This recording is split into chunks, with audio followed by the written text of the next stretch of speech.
So the 2013 charts of Google's most popular searches in Australia are just in, with the top Google search at #1 being "What is twerking?", shortly followed by "Who is God?".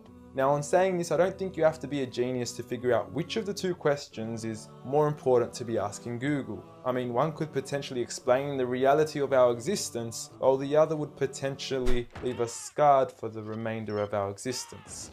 And look, I know there's a lot of skepticism surrounding this issue, and quite frankly, I don't blame you. I mean, the meaning of God has been thrown around so often we forgot what it means. From some Zeus-like man in the sky with a big beard, to Thor, to a half-animal, half-human creature, to Kanye West shamelessly producing a track titled "I Am God" on his album Yeezus, to Eminem then self-proclaiming himself as the rap god, a new brand of clothing titled "I Am God", and who could forget Justin Bieber and his Believers. You affectionately refer to your fans as beaners. No, believers. And now I understand that most of this may be exaggerated, and many of these examples are mere semantics and plays on words that are probably being taken out of context, as let's face it, nobody actually believes in Bieber, and I highly doubt that Kanye West considers himself a god. When someone comes up and says something like, "I am a god," everybody says, "Who does he think he is?" I just told you who I thought I was, a god. And now Kanye West smashes his head into a street sign really, really hard. Oh! Kanye. Oh, Kanye. Kanye, you okay? Sounds like Kay's got a new hit. A god. That's who I think I am. Kanye. Oh, Kanye. Kanye, you okay? So with all these misconstrued definitions of God, the least I could do is help clear the water and help us finally find out who is God. Well, to begin, let's start with the things that we all agree on. First and foremost, we're here. We just began and we exist. And like all things that begin to exist, they require a cause. Things don't just come out of nothing, and although at times we sometimes wish they would, they don't. If I told you that this glass sprang into existence, this glass made itself, you said Muhammad Ali's crazy. So in saying that, knowing the cause of us is crucial to understanding who God is. Although we are able to explain that we did have a beginning, as many leading cosmologists have affirmed, we are still left unanswered as to what was the cause of our beginning. And before you lash out saying, "Oh, but we can't see what happened before we began," or "you can't prove there was a creator," we say quite openly, neither can you disprove a creator. And by observing the reality of our world and our existence, its order, its structure, and the systems, I see no reason not to believe in a creator. But then one may ask, where did this creator come from? What was the cause of him? And it will go on forever and ever, which would most probably lead to us never have ever been created. So for God to exist, he must exist without a beginning, therefore not requiring a cause, making him eternal. He should also be transcendent from his creation and not bound by any of the realms he had created, whether it is time, space, or matter. For instance, when Steve Jobs makes an iPhone, he doesn't become the iPhone, he is separate. And of course, we could also argue that he is one. This makes the most sense, and it would also avoid any potential conflict between two disputing all-powerful gods with conflicting interests. But we still don't know which God is he. Are you Zeus? Are you Thor?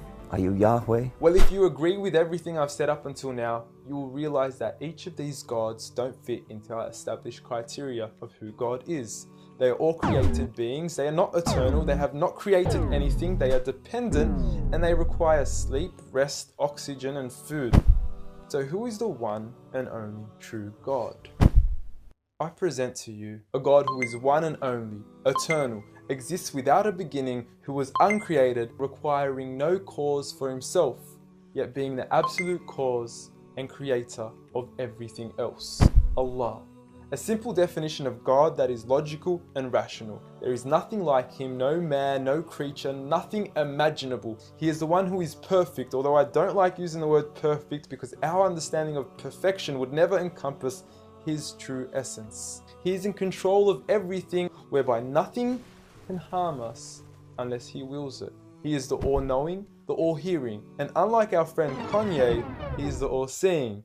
Many of us would then argue that although these verses do provide a logical and sound concept of God, how do we know that these words are indeed the words of God? Well, first and foremost, the Quran isn't just any book. It was revealed over 1400 years ago as direct revelation from God to the final prophet Muhammad, peace be upon him, and was sent as the most eloquent piece of literature to before mankind.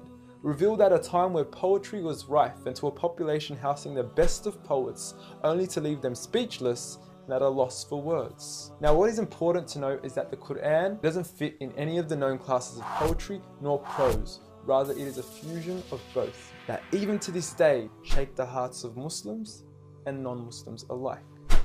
It's almost trance-like. I mean, you can hear it's very euphonic.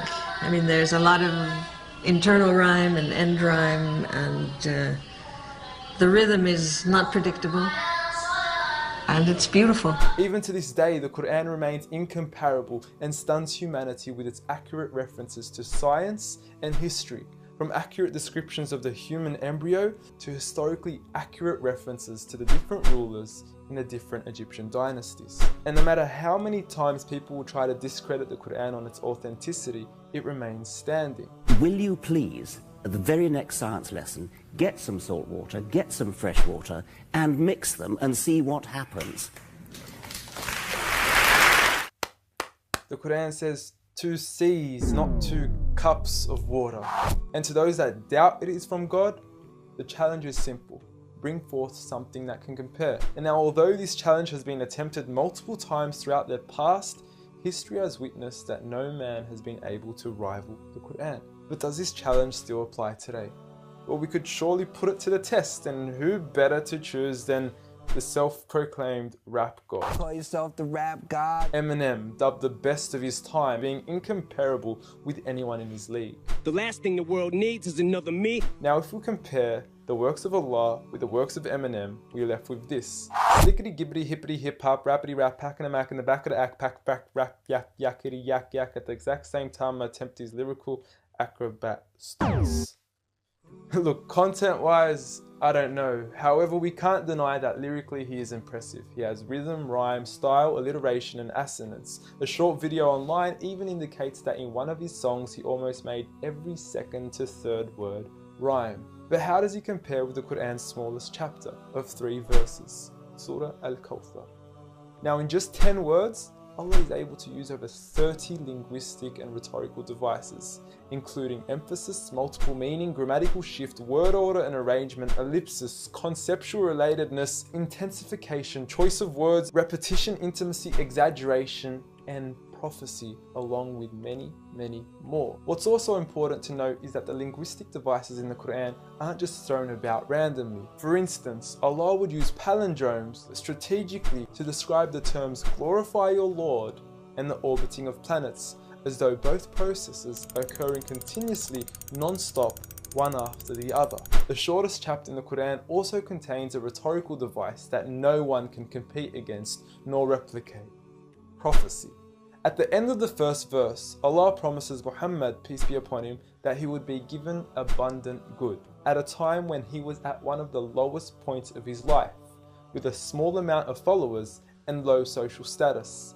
He had even just lost his son, and his enemies were taunting him with cut-off lineage and progeny, yet Allah was promising him abundant good at this time.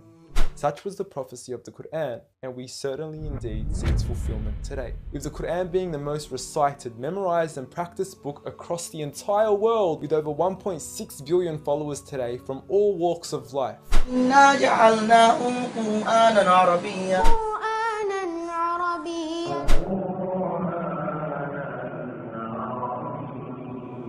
Now, I know many of you are probably thinking, okay, cool story bro, but what's the purpose of the Quran? Well, the importance is that it gives meaning to life, from our overall purpose of existence to why we're here and what happens once we die. God teaches us that each and every single one of us is being tested. We weren't created for mere play, we were created with a purpose, and that is to be obedient to God and His rules. Those who believe, there is reward, and those that don't and are arrogant, there is a punishment. And look, I apologize for trying to squeeze all this into one small video, but I've given you everything you need to know who God is and why we are here. So read.